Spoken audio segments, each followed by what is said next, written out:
dengan sistem titip ya. Jadi misalnya kita logout dulu, kita logout. Nah, kita untuk login, kalau pertama kali membuka aplikasi maka hanya akan ada menu login. Kita tidak bisa mengakses menu-menu di dalam aplikasi sebelum melakukan login. Misalkan kita login menggunakan admin ya.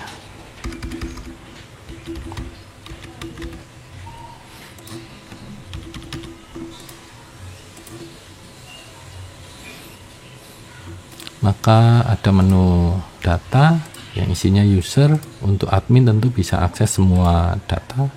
Begitu juga customer, hanya saja sudah difilter berdasarkan hari. Semisalnya filternya ini hari Jumat, sekarang hari Jumat ya, hari Jumat saja yang akan nampak.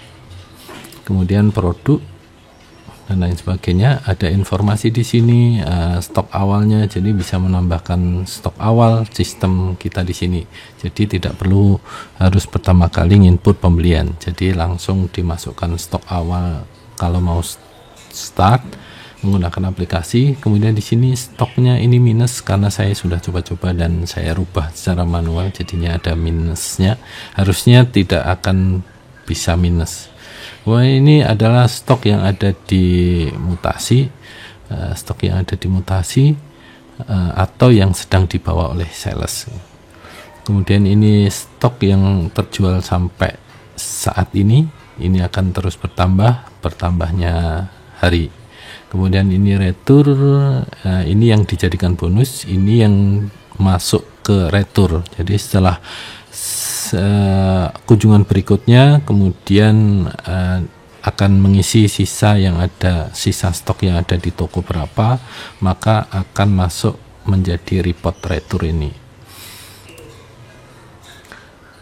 Itu untuk produk bisa menambah di dalam aplikasi maupun langsung ke spreadsheet-nya. Begitu juga customer, untuk admin itu dikasih akses untuk menambah customer. Itu data. Lalu selanjutnya adalah setting yang mau saya jelaskan di sini yang paling utama. Untuk edit menu itu hanya mengedit ikonnya saja yang diperkenankan. Lalu untuk setup ini adalah hal yang penting yang perlu dipahami. Jadi kita untuk men-setup kita bisa menambah, misalnya mau ada level baru, misalnya kasir atau freelance atau lain sebagainya, itu bisa menambahkan level tersendiri. Kemudian menunya yang diakses oleh level-level itu menu apa saja, terdapat banyak menu di sini. Lalu untuk tombolnya itu ada tombol ngeklik struk penjualan, kemudian approve recap harian. Ini bisa diatur nanti siapa yang bisa mengakses ini, levelnya apa. Kemudian tombol add itu akan muncul, jadi kita mengasih akses level ini untuk menambah data di tabel mana saja, jadi tabel user, customer, mutasi, jual, dan lain sebagainya. Kemudian edit sama, jadi kita memberi akses edit pada data tabel apa. Delete juga sama. Slash ini jika ingin mengakses semua data maka nggak perlu di-uncheck. Tapi kalau kita ingin meng-slash level ini, saya slash hanya data yang bersangkutan dengan username yang bersangkutan yang akan muncul, maka perlu dipilih slashnya pada tabel mana aja. Di sini terdapat 5 tabel yang ada identitas usernya, yaitu tabel user otomatis, kemudian customer itu tadi kan sales menunjukkan dia username-nya apa, kemudian mutasi, jual, dan tagihan. Oke, jadi penting kita juga bisa, kalau hanya mengedit aja bisa klik gini, tombol edit yang ada di pojok kanan atas. Nah, kita tinggal ini, yang submenu ini generate by system, jadi nggak perlu. Yang bisa diedit adalah yang menu ini. Jadi untuk menu admin tentu semua akses, untuk menu sales tidak semua tampilan kita kasih akses atau dia bisa melihat. lalu tombol add juga nggak semuanya. Jadi tertentu saja, jadi hanya mungkin untuk sales ini bisa menambahkan customer, maka kita klik di sini customernya. Mutasi juga dia bisa menambah mutasi sendiri, kemudian jual juga otomatis karena pekerjaannya dia, tagihan begitu juga. Kemudian setup dan lain sebagainya, ini tentu otoritas dari admin atau yang lebih tinggi. Oke, setelah selesai ngedit semua perubahan, kita save.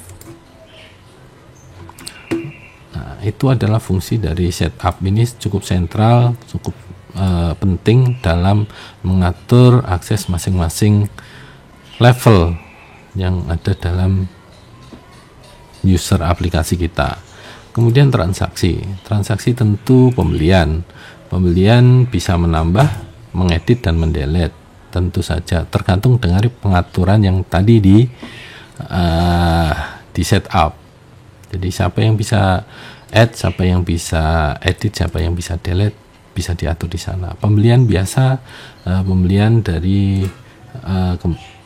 tentukan tanggalnya, kemudian total ini nanti biar otomatis saja, kemudian menambahkan produk yang akan dimasukkan sebagai stok masuk, akan menambah stok total atau stok gudang. Lalu transaksi pembelian, lalu selanjutnya pengiriman. Sebelumnya seharusnya mutasi dulu ya. Jadi mutasi ini si sales melakukan atau mengambil barang dari gudang.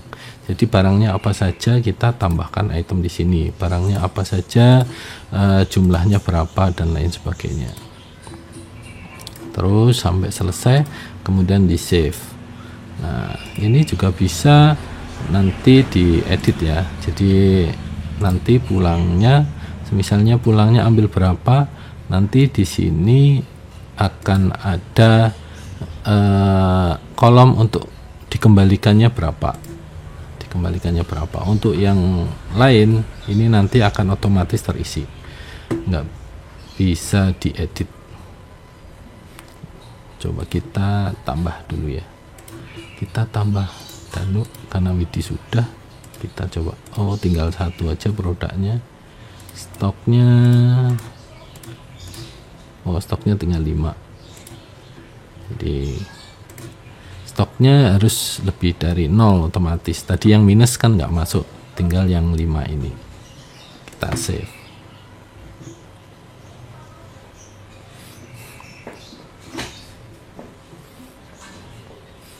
Pensinkronan di sini sampai selesai sinkronasinya. Lalu kalau kita edit, nah ini nanti di sini ketika sore mengembalikan itu akan ada kolom untuk kembali berapa. Misalnya Rotibo ngambil 5, ternyata kembali 1. Ini bukan kembali karena retur ya, berbeda, bukan kembali karena retur, tetapi kembali benar-benar stok memang yang hari ini. Kalau retur bonus terjual ini akan terisi otomatis ketika melakukan penjualan. Nah, setelah itu pengiriman biasa, jadi kita punya stok berapa, tentu pilihnya mutasi karena memang mutasi. Stoknya berapa, tinggal taruhnya nanti berapa, berarti naruh pertama ya, naruh pertamanya berapa. Ini terus akan, kalau semisalnya sudah nggak ada lagi ya tinggal cancel aja. Misalnya cuma satu produk aja yang di ini, jadi klik cancel maka akan kembali ke depan seperti itu. Saya cancel dulu. Lalu selanjutnya adalah untuk transaksi lalu penjualan. Di penjualan ini kita paling cepat seperti ini, jadi klik tombol edit, lalu kita isi sisanya berapa dari penjualan ini. Misalnya sisa 1, ngasih bonus 1, yang lainnya nggak sesuai, misalnya terjual semua, ya biarin saja seperti itu. Jadi total tagihannya akan sesuai dengan total tagihan yang laku saja. Nah, ketika kita save, maka tagihan hari ini akan masuk ke rekap tagihan. Rekap tagihan yaitu kalau spreadsheetnya ada di tabel tagihan. Jadi untuk hari ini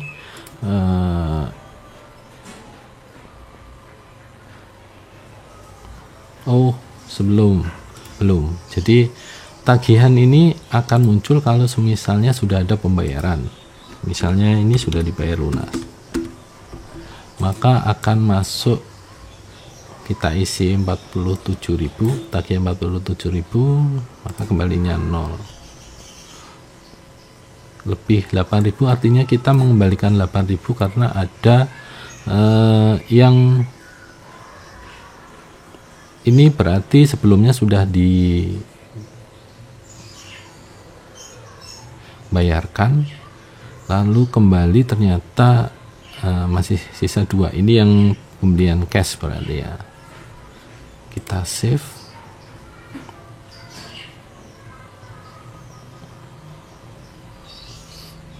Karena statusnya tadi udah lunas.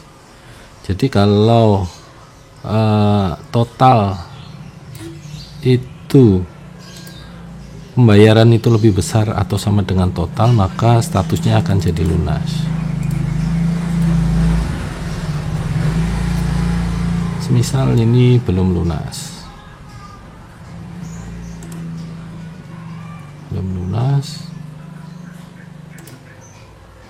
ternyata ini 1. Oke, ini bayarnya 62.500. Kita save, maka nanti di sini akan otomatis mengupdate berapa jumlah tagihan untuk user ini, untuk sales ini, atas nama karena yang menagihkan si ini. Jadi meskipun nanti salesnya berubah, usernya berubah, tetap nanti di sini yang kerekod adalah orang yang melakukan penagihan. Ini ketahuan jumlah store-nya berapa. Nanti di akhir akan ada setelah melakukan penjualan, lalu ke laporan rekap harian. Di rekap harian ini dia bisa melakukan rekap harian dengan klik aja seperti ini, tinggal diisi misalnya bensinnya berapa, parkir berapa, dan lain-lain. Maka terupdate, kemudian bisa dibuat struknya ya untuk rekap hariannya. Kemudian bisa di approve, menunjukkan bahwa saya setorannya sudah diterima. Seperti itu. Jadi jumlah store-nya 73 karena sudah dikurangi bensin sama parkir. Oke, kas juga bisa kan tadi. Kas bisa kasnya bisa diisi juga. Nah, seperti ini. Maka jumlah store-nya akan berubah. Jumlah store-nya akan berubah. Oke.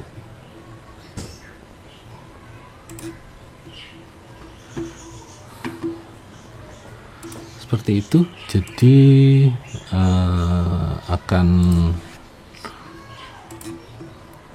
selesai report hari itu dengan setoran. Kemudian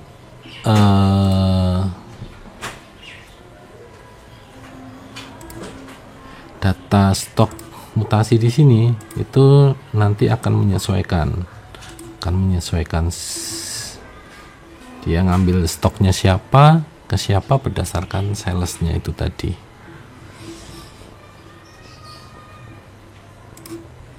Oke, sekian. Kemudian ada lagi yaitu untuk ini data penjualan adalah keseluruhan data penjualan. Jadi kita grupkan berdasarkan periode, yaitu tahun, kemudian diikuti bulan. Kode tahun, kode bulan, kemudian tanggal teratas itu yang paling baru, kemudian per sales seperti ini. Kemudian data penjualannya. Kalau mau detail per produknya bisa diklik masing-masing ini ke produk. Oke, saya kira cukup sekian. Assalamualaikum warahmatullahi wabarakatuh.